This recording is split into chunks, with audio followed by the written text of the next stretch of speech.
It is Thursday night, 10 o'clock here in Seattle, Washington. I've watched a few videos. Over the past couple days, and I didn't want to comment on anybody's videos, so I decided to make my own. From a lot of the things that I've seen and a lot of the bullshit that has been promoted through certain individuals, it's made me kind of think about the life that I live. I've seen people go back and forth, because of who wears their natural hair, who wears a weave. I've seen people go back and forth over the debate or the war of black women versus black men, or black men versus a black woman. I've seen the same thing go again with the plantation rules, if you're dark skinned versus if you're light skinned. I went through a couple months ago, I had already read the Willie Lynch letter in one of my African classes, African American studies. And I went and I looked for it again. And the sad part of it all was that I see so many of us as black people, we're still living under the same rules that would apply to us from this letter. I really stated to myself, black people, are we that damn stupid? And not just black people, but am I even that damn dumb? I've even took time to take a look inside. Not just take a look outside as far as what other people are doing and other people's stupidity. I took a look even at myself. This letter basically states that this white man who wrote the letter stated, I have a foolproof method for controlling black slaves. It will control the slaves for at least 300 years. Who's stopping that? And see, this is one of the things that I have a problem with. We as black people, we're so quick to say that the white man did this, the white man did that, the white man did this, and he did that, and this is why this is that, because of the white man. No, this letter was written over 300 years ago. And we don't have to follow this letter, but we choose to follow this letter. We're still being controlled right now when we don't have to be controlled. We're controlling what we do ourselves, not even looking at the history of why we're doing this. This man said, I have outlined a number of differences among slaves, and I take these differences and make them bigger.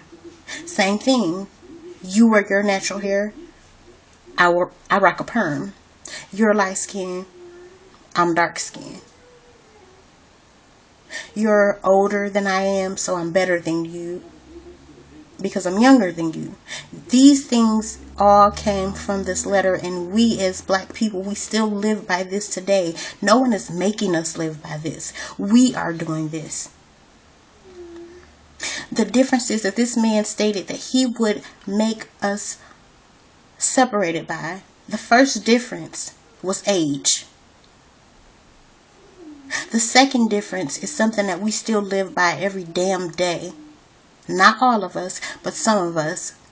The color issue, the shade issue. I can attest to being a dark-skinned black woman and sometimes feeling, okay, yes, because I'm not light-skinned, a light-skinned person is prettier than I am automatically, even if the light-skinned person looks exactly like I look. However, she's prettier than I am because she's light-skinned.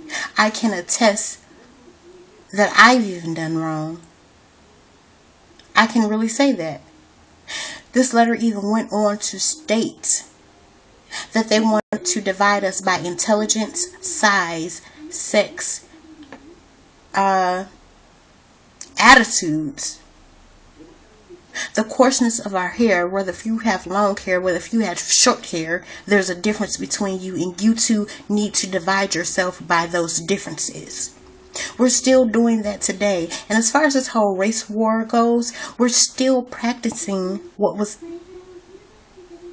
made clear in this letter. This letter says to put black women and black men against each other.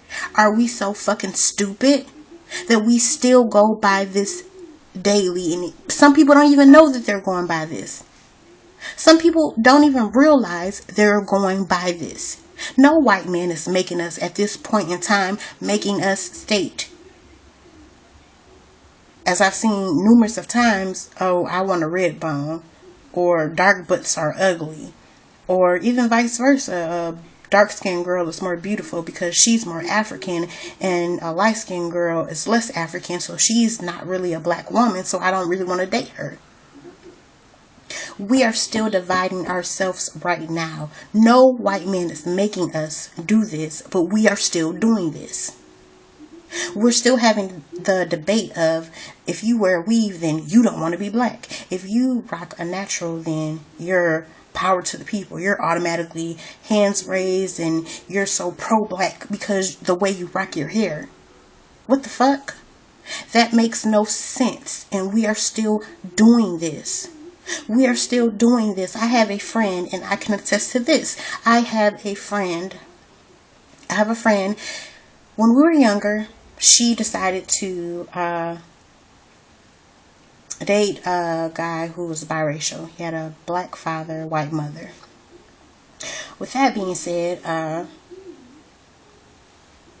some dumb shit, I had another friend who also decided to date this guy because he had a black father, white mother. Both of these dark-skinned girls went after this one biracial guy because they felt, if I have babies by this particular guy, my babies will not have to go through what I've went through. They would have pretty hair. They would have pretty skin complexions. They would be more accepted by black people overall. One of the girls, both of the girls, they were both sleeping with other guys, black guys. However, one of the girls gets pregnant, and she just automatically thinks, even though she was sleeping with two guys, my baby is going to be by the biracial guy. Baby turns out to not be by the biracial guy. She put this baby up for adoption simply because she didn't want anything to do with this baby, because this baby would turn out to be a dark-skinned baby, which she is right now. And the bitch is so stupid that she even decided to put a tattoo of this baby's name on her. Why the hell would you give up your child and then want to tattoo this child's name on you? This is where we have failed at. Overall, this is where we have failed at. Nobody is making us do the things that we do. To this day, we can't even take responsibility for feeling the way that we feel. We can't. Nobody is breaking us apart. We're breaking our damn selves apart. From the separation to classism, colorism. I mean, even to this point right now, people are still going at, if you have a big booty and you have a big breast, then you're fat. If you're slender and your breasts are, about a B cup and your butt is not sticking out as much, you're the type of woman that someone would like to take home. But not realizing that this is the shape of black women from the start. The hips, the thighs, the everything. But we still decide to break apart and separate ourselves. I can take responsibility for the role that I have played within this letter. Can you?